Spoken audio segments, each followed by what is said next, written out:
bienvenidos a la iglesia de City First. ¿Cómo están todos? Es un placer verlos, qué hermosas sonrisas. Bueno, damos la bienvenida a Cape Coral, Dios detrás de las rejas, en Dixon y Hardy, también en Janesville, los amamos mucho. Y bueno, este mes hemos estado hablando que como seguidores de Cristo a veces nos sentimos como forasteros. De hecho, la Biblia nos dice que somos ciudadanos del cielo. ¿Qué significa esto? Que significa que somos forasteros en la cultura, pero que tenemos influencia. Hace un par de años, antes de COVID, tuve un amigo pastor que vivía en el área de Green Bay y me invitó a mí y a Jen, a mi esposa, a ir a un juego al Lambeau Field de los Bears contra los Packers y nos dijo que si íbamos y como fanático de los Packers, él sabía que yo pues soy con los Bears y me dice, te reto a que vengas a la Lambo a este partido. Y fuimos al partido. Y si alguna vez has ido a ese estadio está en medio de un vecindario. Y la tradición es que la yarda de enfrente de todas las casas que están alrededor del estadio, pues hacen una fiesta tailgate y la gente hace carnitas y comida y todo. Y dice, hey, vamos a parar con un primo de un primo, ahí cerca del estadio de Lambo. Y enfrente del estadio paramos en esta casa y esto fue lo que pasó. Vean. Mira, ahí está el estadio. Fíjate lo que va a pasar ahorita. Hola a todos.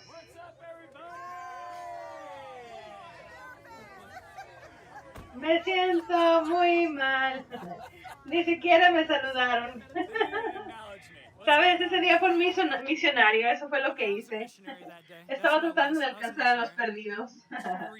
Bueno, fue muy divertido. Nos la pasamos muy bien. Pero luego entramos al estadio, vimos el juego. Los Osos de Chicago perdieron. No me sorprende. Pero bueno, sí me sentí como un forastero.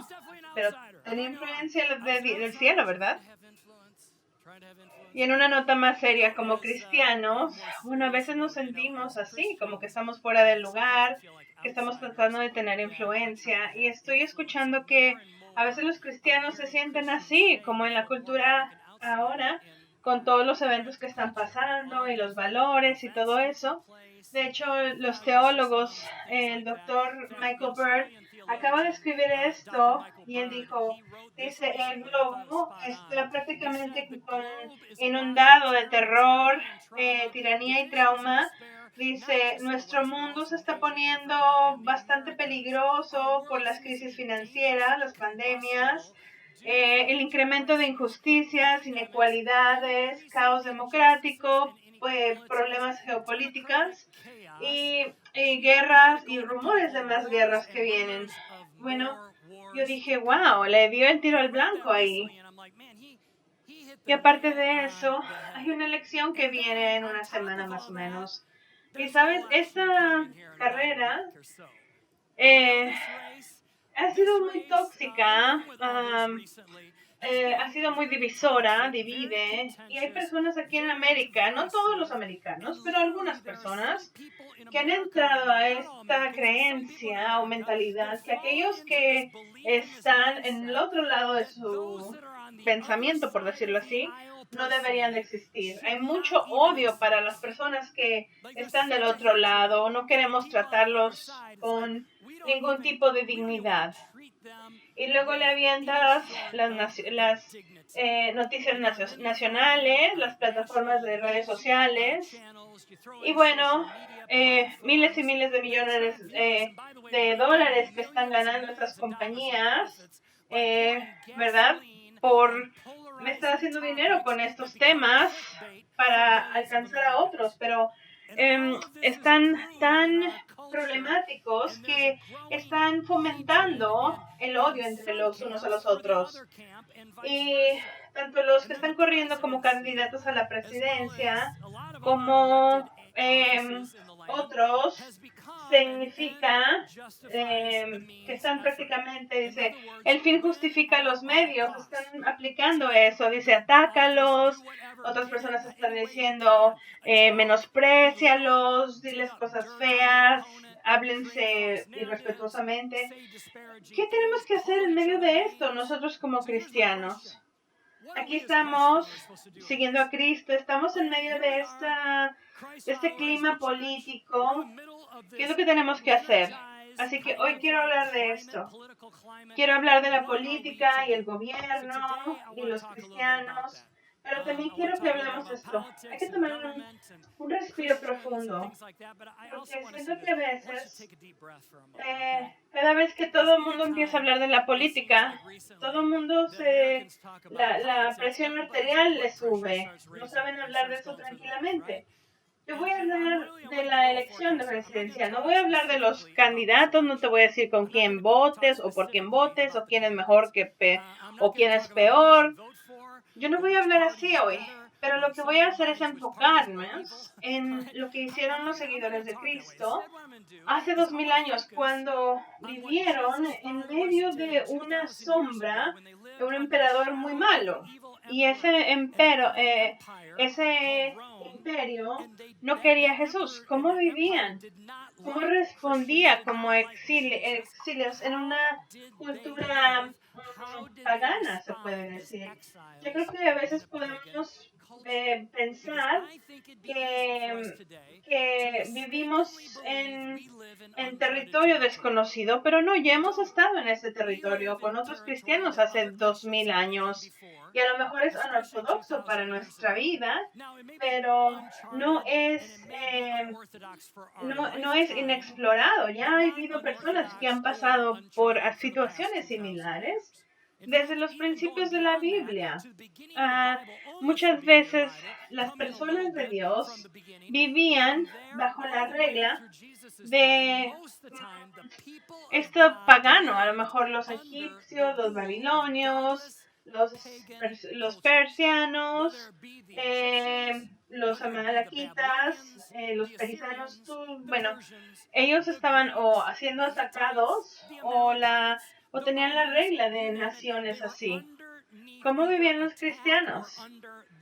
De hecho, el cristianismo nació, podrías decirlo así, hace 2000 años, bajo la regla pagana del Imperio Romano.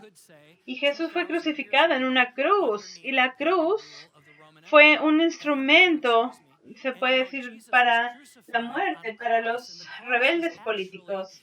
Así que Jesús fue crucificado en una cruz que fue reservado para personas normales, se puede decir, o para personas que eran muy malas, insurgentes, se puede decir. Y bueno, de hecho, este hombre del que estamos hablando era uno de los historias, Tacitus. Él escribió lo siguiente, era un político también en Roma. Dice que ellos romanos, estos romanos, ellos que saquearon la tierra, ahora no pueden salir de esta cosa devastadora, ni siquiera, dice, si sus enemigos son ricos, son avaricios, ellos matan, violan y hacen cosas, todo en el nombre de su imperio. Y en donde ha dejado la desolación, donde ellos han dejado desolación, le llaman paz. En pocas palabras, conquistaron lugares, pusieron esclavos y mataron a varias personas y dijeron, hemos traído la paz. De hecho, antes de que Jesús naciera, antes de BC, que se convirtió en AD, antes de esto, había un hombre judío que se llamaba Judas ben Hezekiah, que significa, es el hijo Judas de Ezequiel, no el discípulo, es otro. Esta es otra persona. Y este Judas del que estamos hablando realmente fue líder de levantar estas rebeliones. La primera entró al océano, se puede decir, él realmente lo que hizo es que él y otros judíos tomaron esta posesión de esto y después, años después, no se sentían que estaban pagando los impuestos correctos como judíos. Todo esto pasó en Galilea. ¿Sabes quién también nació cerca de Galilea? ¿Quién hizo su ministerio en Galilea? Jesús, ahí también. En el mismo, se puede decir, en la misma época. Así que las personas que siguieron a Jesús querían que fueran como un Judas ben Hezekiah, que fuera una persona que se levantara en contra del imperio pagano romano y que los judíos pudieran ser liberados. Pero nunca hizo esto. Jesús nunca dejó que esto pasara. De hecho, conforme él evangelizó, no hablaba ni siquiera casi de Roma, no hablaba casi del gobierno, no hablaba de lo que estaba pasando. Mencionó de vez en cuando, pero sus enseñanzas a las personas de aquel día era de que estuviéramos en el mundo, pero no fuéramos del mundo. Y siguió elevando la conversación más arriba de la situación política. Jesús elevaba esto y empezaba a hablar de cosas como amar a tus enemigos. Lo escuchamos y decimos, sí, tenemos que amar a nuestros enemigos. Pero cuando Jesús le dijo a estas personas, estaba diciendo, tú necesitas amar a los romanos. Y las personas decían, yo no quiero amar a los romanos. No más de lo que tú quieres amar a tus enemigos. De hecho, Jesús hablaba de cómo había poder real, ¿verdad? El poder real era ser sirviente, de poner el otro cachete. Si alguien te hacía enojar o que cargaras algo de ellos o su maleta de militar o alguien te haga eso, te dicen que no la cargas una milla, la cargas dos. Imagínate, en medio de todo el relajo que está pasando, Jesús está diciendo, y quería que se diera cuenta de las personas, que Él no vino a deshacer un gobierno, Él vino a deshacer el pecado. Vino a darnos salvación, a darnos vida. Hay dos palabras que se puede decir que en la política, que no solamente el día de hoy, pero el poder y la autoridad. El poder, en resumir, ¿verdad? ¿Quién tiene el poder y quién tiene la autoridad? ¿Quién tiene el poder y quién tiene la autoridad? Y con esto hay una pregunta. Nosotros como iglesia tenemos que pensar esto.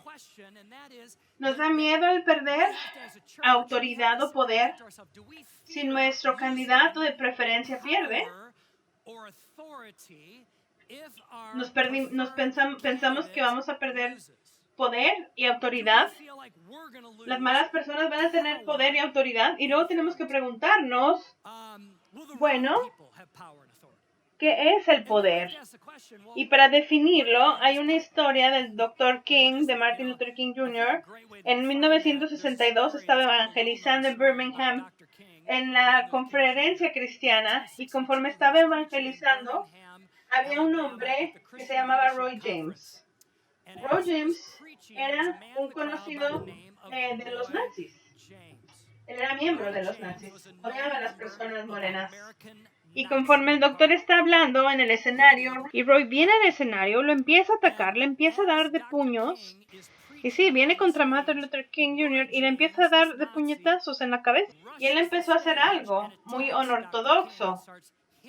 El doctor vino y le dijo, dice, baja las manos. ¿Qué hicieron? El doctor Martin Luther King Jr. bajó las manos y el señor Roy le pegó en la cabeza. Él bajó sus manos y después otros le ayudaron a calmarlo, lo pusieron en el piso y dijeron que el doctor King dijo, no lo toques, hay que orar por él. No lo toques, tenemos que orar por él. Luego se sentaron y aquí está una foto del Dr. King después de que fue prácticamente asaltado golpeado por este hombre y le compró lo que hizo el Dr. King es que le compró un refresco y le dijo, Roy, te perdono. Yo tengo una pregunta para ustedes de esto. ¿Quién tuvo el poder en esta situación? ¿Sabes? A veces pensamos que el poder es el puño cerrado, pero realmente el Dr. King tuvo el poder. Él pudo haberle pegado de regreso, pero dijo, no, yo voy a tomar un camino mejor, un camino más poderoso, voy a perdonar y le voy a enseñar como un ejemplo de lo que la autoridad verdadera es. ¿Saben? Las personas te van a atacar y van a atacar a la iglesia. Y van a atacar a los cristianos, a lo mejor no físicamente, ¿verdad? A lo mejor, pero van a burlarse de nuestros valores, van a tratar de oprimir a la iglesia. Pero, ¿cómo respondemos a esto? ¿Cómo respondemos? Porque aquí está lo siguiente, conforme ellos traten de poner su poder y autoridad y ejercerla sobre todos, si somos cristianos que respondemos con amor, con perdón y continuamos teniendo la alegría del Señor, tengo una pregunta, ¿quién tiene más poder? Nosotros tenemos más poder. ¿Por qué? Hace 2000 años ha habido muchas civilizaciones, cientos, que han tratado de estampar el nombre de Jesús y el trabajo de su iglesia. Muchos líderes, muchos dictadores, muchos presidentes, muchos reyes que tratan de tomar la iglesia de Jesús. Y hoy 100% de ellos han fracasado porque seguimos aquí, ¿me explico? Y no estamos aquí porque cerramos nuestro puño y le pegamos a alguien. Estamos aquí porque escogimos un poder más grande, un poder de perdonar y de amar de la forma que Jesús lo hacía. Jesús no peleaba cuando lo estaban poniendo en la cruz. ¿Quién tenía más poder? ¿Quién tenía más poder? De hecho, Jesús aún va a ser el rey sin importar quién gane la elección. Y la iglesia aún va a avanzar. Y yo no estoy diciendo que no va a haber ramificaciones, no soy ignorante para decir eso, de que la cultura le va a dar un pase gratis a la iglesia para hacer lo que quiera. No estoy diciendo eso, no. Pero mi punto es que en los momentos más desesperantes en los últimos 2000 años, donde los cristianos han estado bajo persecución, Dios aún tiene su iglesia floreciendo y saliendo adelante. Aquí hay una pregunta, ¿es importante que escoger candidatos que no van a atacar o prohibir el trabajo de la iglesia? Absolutamente, claro. No deberíamos estar, ay, no me importa. Claro que se importa. Ahora, al final del día, la iglesia aún va a ganar, sin importar quién gane, va a ganar, pero al final del día, en el ahorita y en el ahora, sí es importante escoger un candidato que no ataque la iglesia. En esta elección o en cualquier elección tenemos que ver al candidato y ver qué candidato va a permitir que la iglesia sea la iglesia. ¿Quién va a prohibir menos? ¿Quién va a pedir? ¿Quién va a permitir libertad religiosa? Que pueda uno tener convicciones en un lugar público.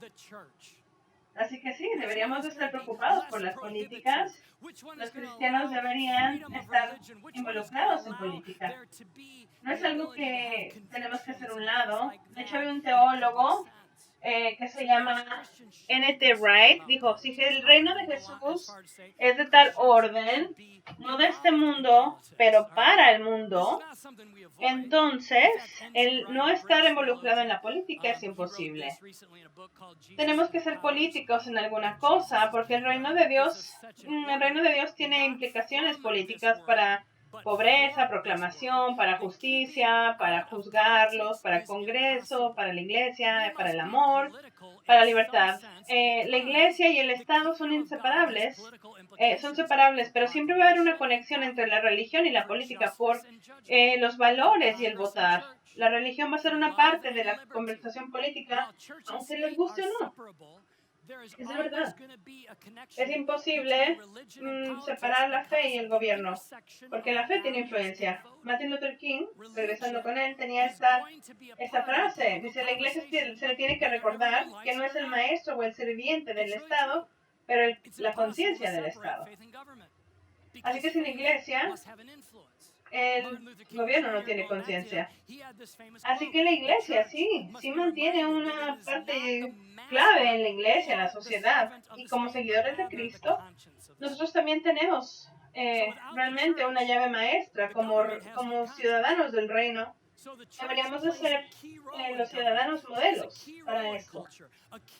Los que no se esconden de la cultura, los que estamos aquí, pero estamos influenciando para bueno, de una forma buena. Cuando las personas salieron de exilio en aquel entonces, se los llevaron de su casa y los llevaron a otro país y tuvieron que vivir ahí cuando fueron exiliados. Jeremías fue el profeta en aquel entonces y él escribió esto, lo que Dios le dijo, ¿verdad? Dice, eso fue lo que el Dios de Israel, dice para aquellos que se llevan de exilio de Jerusalén a Babilonia. Dice, construye casas y quédate ahí. No te está diciendo, salte o escóndete de la cultura. Dios te dice, construye casas, planta jardines y ve lo que producen. Cásate y tiene hijos y hijas, ¿verdad? Busca esposos para tus hijas, dale a tus hijas para matrimonios, para que ellos puedan tener hijos y hijas. Suban de números, multiplíquense, no disminuyan. También dice, trabajen por la paz y prosperidad de la ciudad donde los envié al destierro. Esta oración es importante. Básicamente lo que Dios está diciendo, yo he permitido que pase el destierro, pero lo que quiero que hagas es que traigas paz a esta ciudad, que traigas alegría a esta ciudad, que traigas prosperidad. Ora, pídenle al Señor por la ciudad, el gobierno pagano, ora, pídenle al Señor por la ciudad, porque del bienestar de la ciudad dependerá el bienestar tuyo. Lo que Dios está diciendo a sus personas en aquel entonces y lo mismo de ahora, hoy en día en el 2024, este no es un tiempo para volvernos isolados o solos, pero al contrario, decir, queremos compartir el amor de Dios, su bendición. Yo voy a bendecir la ciudad en la que estoy ahorita, el vecindario en el que estoy, la compañía en la que estoy, la escuela en la que estoy. Yo quiero bendecirla, aunque estoy aquí y no soy parte de aquí. Pero tenemos que vivir diferente forma de vivir, como las personas que no conocen a Dios, como en el sermón que hablamos la semana pasada, ¿verdad? ¿Qué pasa? Sí, nos tenemos que involucrar en la política también. Y la primera, en Romanos capítulo 13, te voy a decir, el apóstol San Pablo está escribiendo una iglesia y está hablando del emperador Nero. Era el emperador del gobierno romano, era un hombre loco. Yo creo que él estaba poseído, esa es mi opinión personal. Pero hizo cosas muy horribles a los cristianos. Los torturaba, los mataba. Y Pablo está escribiendo esto y está hablando, se puede decir, a la capital del régimen de él. Y eso es lo que Pablo dice a la iglesia que está siendo perseguida por el gobierno. Dice, deja que todos los que estén ahí sean, dice en Romanos 13, dice, deja que todas las personas deben someterse a las autoridades del gobierno, pues toda autoridad proviene de Dios y los que ocupan puestos de autoridad ahí están colocados por Dios. A ver, ¿cómo dices? Bueno, como Dios lo permitió. Es otro sermón, no puedo hablar de todo esto. Pero dice, y por lo tanto, cualquiera que se rebele contra la autoridad se rebela contra lo que Dios ha instituido y será castigado. ¿Qué es lo que piensas que las personas están leyendo esto? ¿Qué están pensando cuando leen esto? Le están diciendo, ¿qué? Es una tensión fuerte. Tenemos que, se puede decir, someternos al gobierno porque pues Dios lo ha puesto. Pero también dice en Hechos capítulo 5, dice, tenemos que obedecer a Dios en lugar de los seres humanos. A ver, de un lado, tenemos que someternos a las autoridades del gobierno, pero del otro lado tenemos que obedecer a Dios y no a las personas. Así que yo lo pongo así. Tenemos que someternos al gobierno, pero nuestro compromiso es para nuestro rey. Sí, claro que sí, muchos de ustedes quieren aplaudir adelante. Así que nos sometemos al gobierno, pero nuestro juramento de lealtad es para nuestro rey. El presidente no es nuestro rey, el gobierno no es nuestro rey. De hecho, las personas que tienen autoridad sobre nosotros, Dios los puso ahí. Tenemos que ser respetuosos, honorarlos. Sabes, el honor se da, el respeto se gana. Damos honor, aunque no los respetemos. Respeto es diferente de honor. Así que aquí le damos honor a aquellos de autoridad y decimos, servimos a un rey. Y somos parte de un reino. Y no es nuestro último lugar. Estamos poniendo raíces temporales, porque algún día vamos a llegar al cielo y tenerlo como nuestra casa y vamos a ver nuestro rey cara a cara. Sabes, vi una encuesta y leí esto. 51% decía esto en este estudio de Barna. Solo el 51% de personas que tienen fe van a votar. 49% de personas que tienen fe en América no van a votar.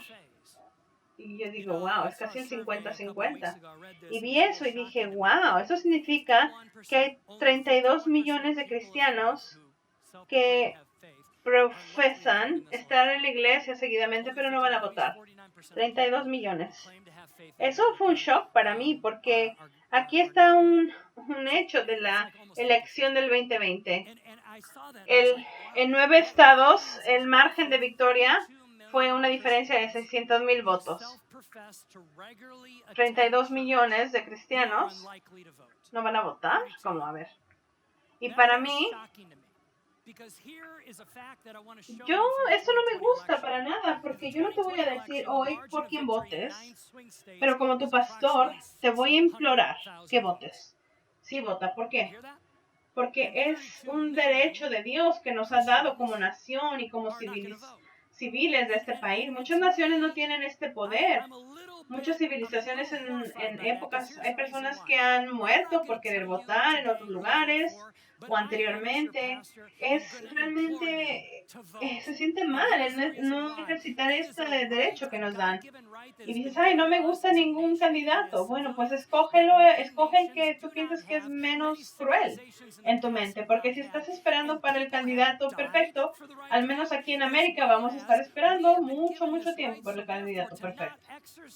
Ojalá los dos se comportaran diferente, voy a ser honesto contigo. Pero al mismo tiempo, como americano, tengo que pensar en la iglesia de aquel entonces. Ellos tenían este emperador, no lo podían sacar por votar por él. Y aunque alguien fuera menos malo que él, si tuvieran la habilidad de votar, hubieran votado por otra persona y no por este emperador cruel. Yo no voy a hacer ninguna conexión entre Nero y los candidatos de hoy en día. No malinterpretes esto. No estoy diciendo que sean iguales que ese emperador, pero el que en tu mente sea mejor, yo te imploro que votes. Que votes. Dices, bueno, ¿cómo debo de votar? ¿Cómo sé cuál de los dos es el mejor? Bueno, esas son las cosas que te puedo decir que informan, yo creo, un voto cristiano. Y van en orden de importancia. Número 1, ¿qué dice la Biblia? ¿Qué especifica la Biblia? La Biblia es muy clara para muchas cosas. Aunque estés de acuerdo o no, al final del día la Biblia dice de esto. Así que nuestro voto debe de ser influenciado por lo que la Biblia dice. ¿Qué dice la Biblia? ¿Qué candidato se alinea con estos valores bíblicos? ¿Qué principios bíblicos? Estos son temas. No es claro, pero hay esto temático. ¿Cuál se alinea con principios bíblicos? ¿Qué dice la Biblia? Hay muchos lugares Hay cosas que la Biblia dice, pero hay muchas cosas que la Biblia no dice sobre ciertas cosas. Pero ¿qué dice de estas cosas o de lo siguiente? Porque si dice la Biblia, bueno, a lo mejor puede que da un poquito de esto. Bueno, pero lo último, ¿cuáles son los principios? Y los americanos tendemos a hacer esto primero. ¿Cuáles son tus preferencias personales? Es importante, pero tiene que ser lo último después de lo que la Biblia enseña, cuáles son los principios bíblicos. No podemos permitir que el espíritu de esta cultura nos polarice en otras palabras, de cómo de cada uno de nosotros o de las personas. Vamos a estar de desacuerdo en muchas cosas de vez en cuando o en nuestra propia iglesia. De hecho, vamos a no estar de acuerdo con los pensamientos de otros, pero tenemos que votar convicciones conforme a la palabra de Dios. ¿Me explico? Es así como tenemos que votar. Y no tenemos que permitir la política que cree una pared entre nosotros en la iglesia con cada uno de nosotros o entre la iglesia y nuestro vecino. No podemos permitir que la política nos divida. A lo mejor ganas una elección, pero perder la habilidad de compartir a Jesús. Yo personalmente odio esa cultura de cancelar algo que ha sido en los últimos 10 años prevalente. ¿Y por qué lo odio? Porque cuando cancelamos algo de la cultura o cancelamos a alguien más en la cultura, pensamos como que tenemos una victoria temporaria, pero colectivamente nos hacemos menos inteligentes. Nuestro IQ colectivo baja. Yo leo libros que a veces no estoy de acuerdo con ellos. Yo hablo con personas con las que a veces no estoy de acuerdo. ¿Y por qué? Porque estoy escuchando y estoy aprendiendo, y no significa que de repente me convenzan a pensar de otras cosas, pero estoy tratando de leer, que si estoy leyendo un libro o hablando de alguien o de algo, creo que me ayuda para mis creencias, del por qué creo lo que creo. Y creo que me ayuda a salir con la palabra de Dios, ¿verdad? Traer más cosas que yo creo. Sobre todo aquí en América, cuando se trata de política, o en COVID, ¡ay, qué divertido fue eso!, ¿verdad? Que las vacunas, que esto, que... ¿Qué pasa? El enemigo está tratando de dividir nuestra cultura. Y hasta dividimos la iglesia de cultura. Y tú no puedes odiar a las personas y compartir el evangelio al mismo tiempo. No puedes. No puedes hacerlo. Así que estamos divididos sobre estas cosas, nuestros candidatos. Y estamos construyendo esta desunión y estamos tratando de evangelizar al mismo tiempo. No funciona. Yo voy a decir algo que puede sonar algo sensacional, que puede a lo mejor, pero yo es lo que creo. Yo creo que el enemigo, su agenda número 1 del enemigo con esta elección no es que destruir América. Aunque los candidatos digan lo que digan, no es la agenda principal. América no se va a destruir. No creo que el enemigo esté tratando de destruir a Estados Unidos. Pero lo que él está haciendo, está tratando de dividir la iglesia. Eso es lo que él está tratando de hacer. ¿Por qué? Su número 1, lo que quiere hacer, porque si divide la iglesia, entonces sí, se le entrega a Estados Unidos a América. Estamos pensando que América se va a caer. No, yo estoy consternado de que la iglesia vaya a fracasar. Que los agentes de cambio, su plan para hablar del evangelio de la iglesia, no el edificio, somos tú y yo somos la iglesia. Su plan número 1 va a ser sabotajeado, va a ser cancelado si no estamos ahí, si no lo reflejamos, ¿verdad? Va a haber sabotaje. Hay algo, el enemigo es más grande que cualquier, ¿verdad? Que no es más grande que Dios, pero le gusta causar disfunción en nuestra nación, en la iglesia. Y la solución, la iglesia tiene soluciones. Claro, la iglesia tiene soluciones para esto, y la solución para todos los problemas de nuestra nación es la solución que la iglesia trae cuando presenta a Jesús ante las personas. Si estás de acuerdo con esto, puedes aplaudir. Yo sé que quieren aplaudir.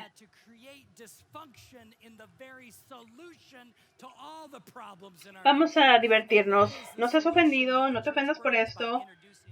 Pero yo me pregunto que cuando estaban alabando a Jesús en el primer, cuando era el Imperio Romano en el primer siglo y todo esto estaba pasando, estaban en su catacumba y estaban hablando de cómo hacer a Roma mejor, ¿verdad? Estaban en sus catacumbas. Y bueno, estaban hablando de cómo no van a regresar a la antigua Roma y van a tener alegría mientras lo hacen. No lo están haciendo, ¿verdad? ¿Por qué no lo están haciendo? Porque ellos tenían que ser unidos primero en el nombre de Jesús para crear influencia en el Imperio Romano, para poder ayudarse los unos a los otros. Y claro, les importaba quién estaba en el trono de Roma, pero ellos estaban más preocupados por servir el trono del cielo. Esta semana tuve dos que vienen a esta iglesia, y una persona me volteó a ver y me dijo, ¿sabes qué? Creo que City First es una iglesia demócrata, que la mayoría son demócratas. Y la otra persona se me volteó viendo otra conversación y me dice, yo siento que City First es más republicana. Y yo me puse a dormir ese día y estaba yo riéndome. Dije, esto es increíble. ¿Por qué? Porque es increíble. Porque somos una iglesia del reino. ¿Me explico?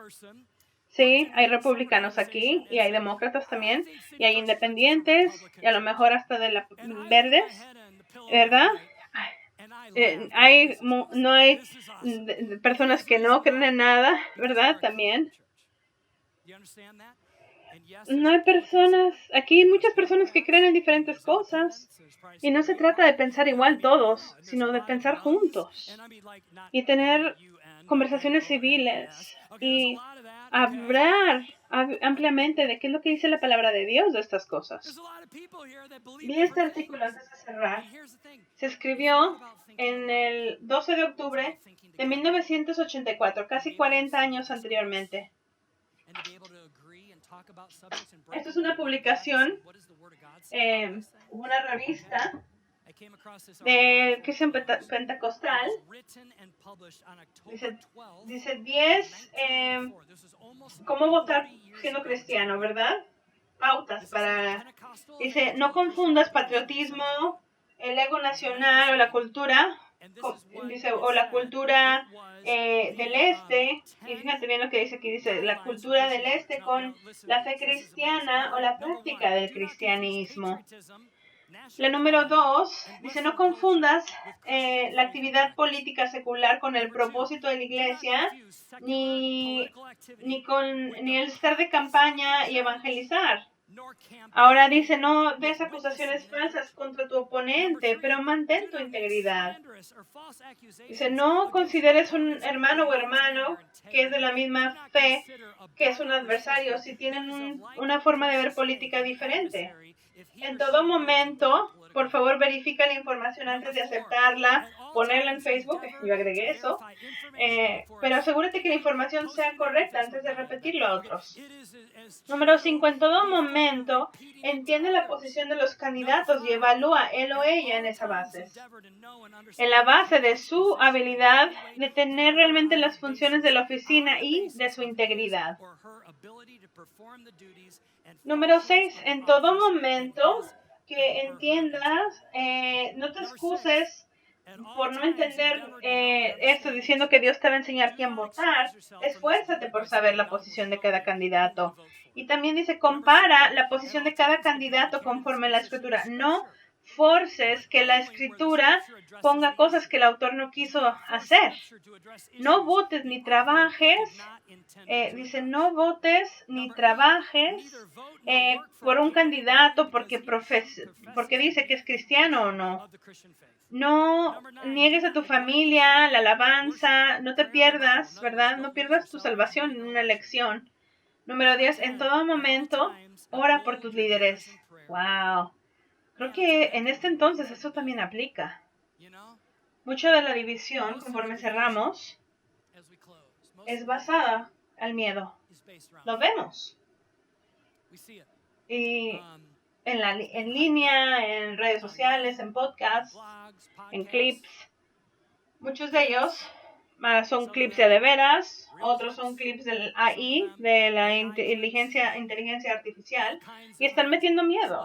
Miedo que vamos a perder nuestra nación, que la iglesia va a ser marginalizada, que si nuestros candidatos no son elegidos, el mundo se va a caer.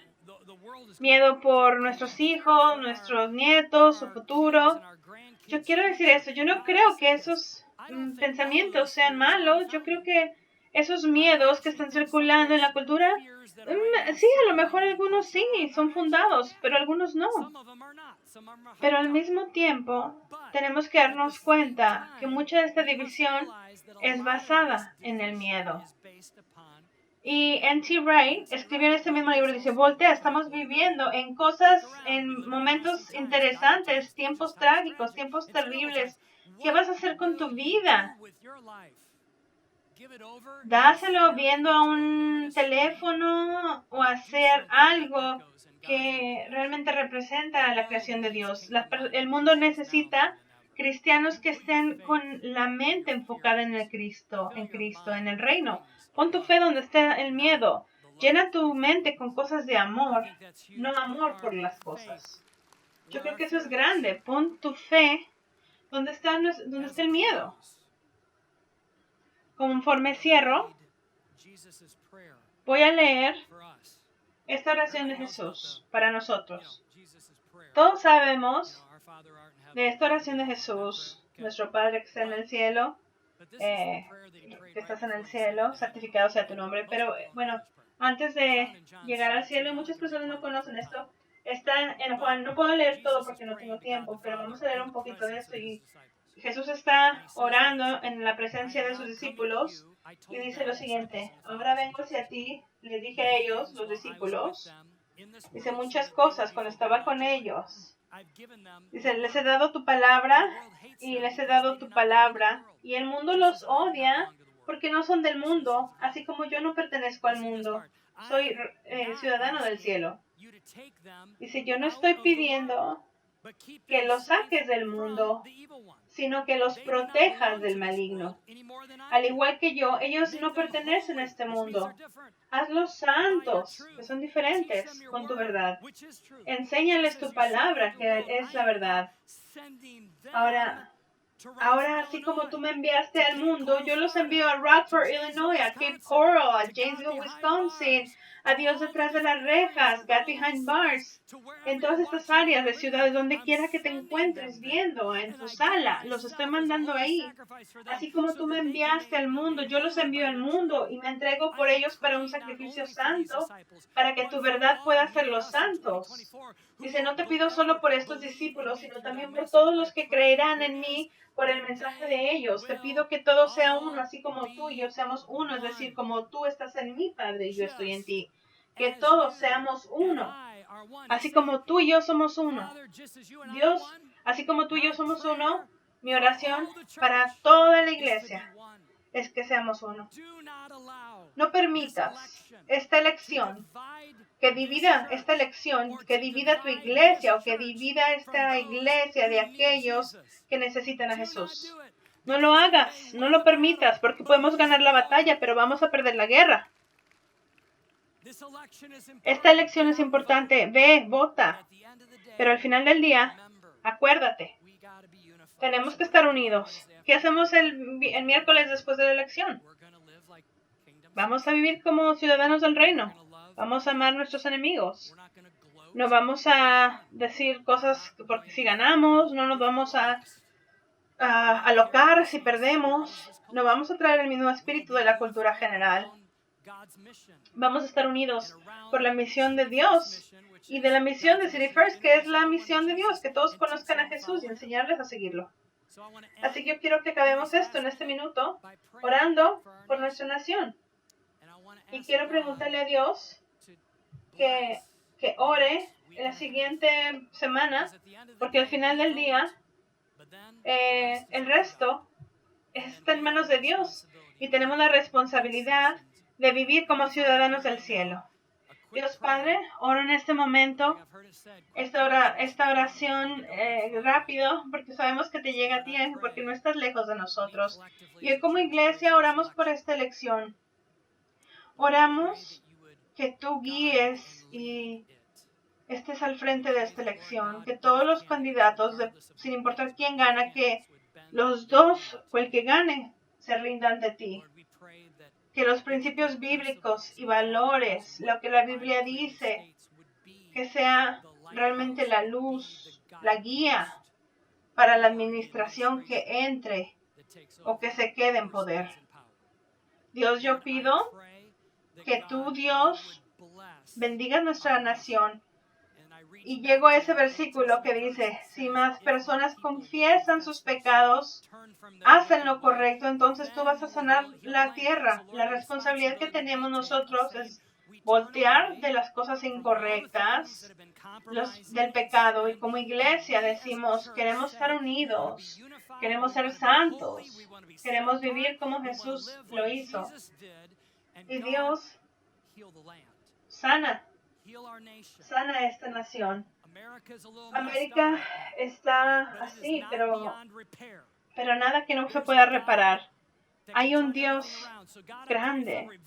Oro por avivamiento en nuestro lugar, que las personas confiesen sus pecados, que ven a la iglesia, profesen de la palabra de Dios, que el Espíritu Santo se mueva en esta nación. Oro que Dios, tú hagas un trabajo increíble. Te amamos en el nombre de Jesús, y todos los que están de acuerdo con esta oración digan amén, amén. Démosle a Dios un fuerte aplauso.